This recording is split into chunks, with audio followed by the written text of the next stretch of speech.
रऊफ़ क्लासरा का कॉलम जो कि रोज़नामा दुनिया में छपा है। रऊफ़ क्लासरा अपने कॉलम में कहते हैं, इमरान खान अपनी ज़िंदगी के मुश्किल तरीन दौर से गुज़र रहे हैं। इनकी पहाड़ जितनी बड़ी अना नीचे नहीं आ रही।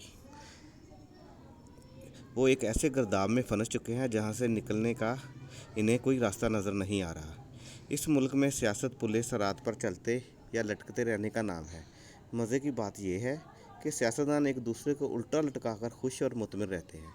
चेयरमैन पीटीआई मुक़्तदरा से बातचीत करने को तैयार थे, लेकिन वो सियासतदानों से हाथ मिलाने को गुनाह समझते थे। इनके जहन में बैठ चुका था, अगर मुक़्तदरा इनके साथ मिल जाए तो सारा ही मसला हल हो जाएगा।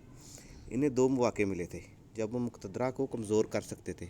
एक मौका वो था जब कमर जवेद बाजवा और फैज़ हमीद ने भारत के साथ बैकडोर चैनल्स के ज़रिए मसला कश्मीर पर अंडरस्टैंडिंग कायम कर ली थी।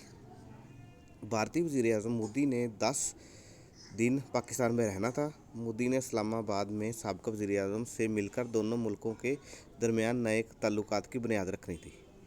मसला कश्मीर हो या इससे हटकर पाक भारत ताल्लुकात, इन्हें हमेशा अस्करी मसला समझा गया और अब अस्करी अदारे ही इस मसले को हल करना चाहते थे। लेकिन अल्लाह भला करे साबिक़ वज़ीर-ए-आज़म का, जिनके कान वज़ीर ख़ारजा शाह महमूद कुरैशी ने भर दिए कि अगर हमने मोदी को पाकिस्तान बुलाकर 20 साल के लिए मसला कश्मीर फ्रीज़ कर दिया तो हम पर इल्ज़ाम लगेगा कि हमने कश्मीर का सौदा कर दिया और हम अगला इलेक्शन हार जाएंगे। चेयरमैन पीटीआई एक इलेक्शन की कुर्बानी देने पर तैयार हो जाते तो तारीख़ में हमेशा नाम लिखवा जाते कि उन्होंने सियासी कीमत चुकाकर पाकिस्तान और भारत के ताल्लुकात ठीक किए, पाकिस्तान को तरक्की की नई राह पर डाला। वो इलेक्शन हारने से डर गए और जिस शख्सियत ने इन्हें डराया था वो परसों ही उनसे जुमान पार्क में मिलकर ये कहकर आई है कि अपनी ये कुर्सी मुझे दे दो। चेयरमैन पीटीआई ने तारीख़ पढ़ी होती या तारीख़ से सबक सीखा होता तो इन्हें मालूम होता कि बाज़ दफ़ा दोबारा वज़ीर-ए-आज़म बनने से ज़्यादा अहम मुल्क का मुस्तकबिल होता है। बरतानवी वज़ीर-ए-आज़म चर्चिल की मिसाल ले लें। चर्चिल ने जंग अज़ीम दोम जीती, लेकिन फिर भी इलेक्शन हार गए। 4 साल बाद फिर इलेक्शन लड़ा और जीत गया। अंदाज़ा करें, बरतानवी कौम ने इस वज़ीर-ए-आज़म को वोट नहीं दिया जिसने इन्हें जंग अज़ीम दोम में फ़तह दिलाई थी। तो क्या चर्चिल तारीख़ में ख़त्म हो गया या दोबारा वज़ीर-ए-आज़म नहीं बना? चेयरमैन पीटीआई का वो ब्लंडर जो उन्होंने शाह महमूद कुरैशी के कहने पर मारा था, वो इस मुल्क और कौम पर बहुत भारी पड़ रहा है और मज़ीद पड़ेगा। अगर पाक भारत ताल्लुकात नॉर्मल हो जाते तो इन्हीं सियासतदानों को अथॉरिटी और रिट ज़्यादा मजबूत होती। वक्त के साथ साथ मुक़्तदरा की ताकत और असर और रसूख पाकिस्तानी सियासत में कम होता और पाकिस्तान अपने वसाइल का रुख माशी तरक्की की तरफ मोड़ सकता था। चेयरमैन पीटीआई अपना इलेक्शन बचाने के चक्कर में इस मौका से फ़ायदा ना उठा सके। जब कमर जवेद बाजवा और फैज़ हमीद मामला तैयार कर चुके थे, मतलब ये कि मुक़्तदरा इस बात पर तैयार थी कि अब खित्ते में दुश्मनियाँ ख़त्म करके पाकिस्तान को तरक्की की राह पर गामज़न किया जाए। शाह महमूद कुरैशी की वैसे पार्टी चेयरमैन ने कभी एक बात नहीं मानी। इनके वज़ीर आला पंजाब बनने की ख्वाहिश पूरी ना की, बल्कि इन्हें वज़ीर पंजाब असम्बली का इलेक्शन लड़ने का टिकट तक ना दिया। लेकिन उनकी ये बात फ़ौरन मान ली कि कहीं वो अगला इलेक्शन ना हार जाएं। अल्लाह की कुदरत देखें कि जिस इलेक्शन की हार से बचने के लिए पाक भारत ताल्लुकात की कुर्बानी दी गई, वो इलेक्शन भी इन्हें ना मिला। इन पर तो नाअहली के अलावा मिलिट्री कोर्ट के ज़रिए सज़ा की तलवार भी अलग से लटक रही है और वही मुल्तानी पीर अब पार्टी चेयरमैन से इस्तीफ़ा मांग रहा है। दूसरा मौका चेयरमैन पीटीआई ने अब गंवाया है। जब इनके सुप्रीम कोर्ट के तवस्सुत से हुकूमती नुमाइंदे से इलेक्शन तारीख़ पर मुज़ाकरात हो रहे थे तो उन्होंने अपनी पार्टी से शाह महमूद कुरैशी और फवाद चौधरी को मुज़ाकराती टीम का मेंबर बनाया था। मैंने अपने प्रोग्राम्स और व्लॉग्स में एक बात बार बार की थी कि चेयरमैन पीटीआई हालात को ठीक नहीं कर पा रहे।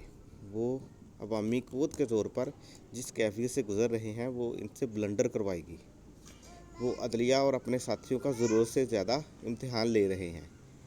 इन्हें चाहिए कि हुकूमत अगर कह रही है कि वो 8 अक्टूबर को इलेक्शन कराएगी तो वो सुप्रीम कोर्ट का लिख कर दे दें को हुकूमत 8 अक्टूबर के बजाय 8 नवंबर तक भी इलेक्शन करा ले। इस वक्त इन्हें सियासतदानों से डील करके एक अदलिया और मुक़्तदरा के असल से बाहर निकल जाना चाहिए। इन्हें बार बार मुक़्तदरा की तरफ नहीं देखना चाहिए। आप एक तरफ मुक़्तदरा से लड़ना चाहते हैं और दूसरी तरफ कह रहे हैं आप सिर्फ आर्मी चीफ से ही बात करेंगे। लेकिन चेयरमैन पीटीआई हालात का दुरुस्त तजिया करने में नाकाम रहे। वो अदलिया को इस हद तक ले गए कि इसे भी हाथ खड़े करना पड़े। अब किसी को याद नहीं रहा कि पंजाब में 14 मई को इलेक्शन होना थे। पंजाब इलेक्शन छोड़ें तो अब तो जनरल इलेक्शन के अल्तवा के ख़तरात अलग से पैदा हो गए हैं। दोनों खबर ये भी है कि अब भी हुकूमत में नवाज शरीफ कैंप अक्टूबर में इलेक्शन कराने पर रजामंद नहीं है। वो एक सोच ये है कि अगस्त सितंबर में निगरान हुकूमत कायम करके एक साल तक इस तरह खींच कर चलाया जाए जैसे पंजाब में निगरान सेटअप को बड़ी कामयाबी से चलाया जा रहा है। अगरचे इस पर जरदारी साहब को एतराज़ा ज़रूर हैं, जिस वजह से उन्होंने अचानक बयान दिया कि इलेक्शन इनकी मर्ज़ी से होंगे। लेकिन एक तजवीज़ ये भी है कि इस साल से वो निगरान हुकूमत से काम लिया जाए और इसी तरह इस दौरान नवाज लीग को गैप दिया जाए ताकि इनकी मौजूदा कारकर्दगी को लोग भूल जाएं और एक साल बाद अगले इलेक्शन तक वो दोबारा खड़े हो जाए। इस दौरान तहरीक इंसाफ तोड़ फोड़ के बाद ना होने के बराबर रह जाए। जब तक तहरीक इंसाफ के वोट बैंक की बात है वो बढ़ रहा है, तो ऐसे वोट बैंक का क्या करना जब वोटर को वोट डालने का मौका ही ना मिले कि चेयरमैन पीटीआई नाअहल हो सकते हैं या इन्हें मिलिट्री कोर्ट से सज़ा हो सकती है। इनका वोटर भी वही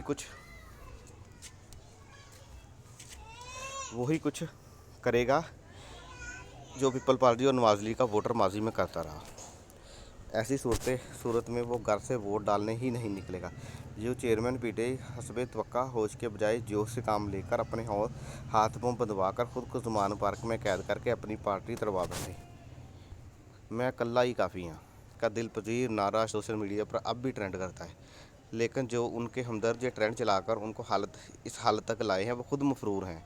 चेयरमैन पीटीआई के पास अच्छे मौके थे कि वो अपने मुखालफिन की चालें उन्हीं पर उल्ट सकते थे, लेकिन वो अपने फॉलोअर पर सोशल मीडिया ट्रेंड के ज़रिए बनाए गए लार्जर दैन लाइफ इमेज के हाथों खुद ही जरमाल बन गए और वो बरवक्त दुरुस्त फैसले ना कर सके। 9 मई के वाक़या के बाद वो ऐसे ट्रेजिक हीरो बनकर रह गए हैं जो हिंदुस्तान के आखिरी मुग़ल बादशाह बहादुर शाह जफ़र की दिल्ली के लाल किले में तन्हा कैद होकर रह गए और फ़िरंगी सिपाही 1857 की बगावत कुचलने के बाद महल के बाहर बूढ़े बादशाह के इंतज़ार में खड़े हैं ताकि इन्हें रंगून भेजा जाए। इसलिए मैं इसको ये नाम देता हूँ बहादुर शाह जफ़र से इमरान खान तक का सफ़र, जो कि इमरान खान ने एक साल के अंदर तय कर लिया और अपने आप को एक नाकाम सियासतदान साबित कर लिया। इसी को दी एंड कहते हैं।